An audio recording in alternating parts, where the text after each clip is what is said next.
shape of a wall that happened to be curved.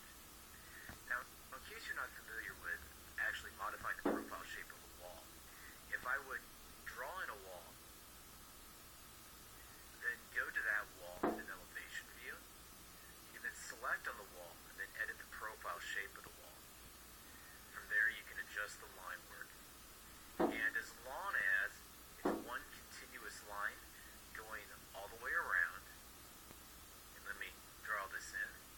So one continuous line going all the way around, the shape of the wall will then adjust accordingly.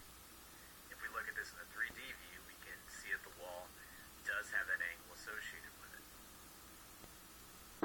But that command does not work if you're drawing a wall in that has markings or some sort of curve.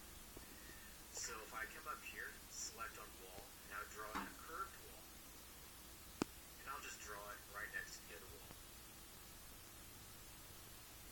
If I try to do that same change here in the south elevation, you'll notice that edit profile is now grayed out. So to adjust that, what we can do is underneath the architecture tab, move over here to reference plane, draw in a reference plane that has the slope that you want for this profile shape. So if I select on the wall,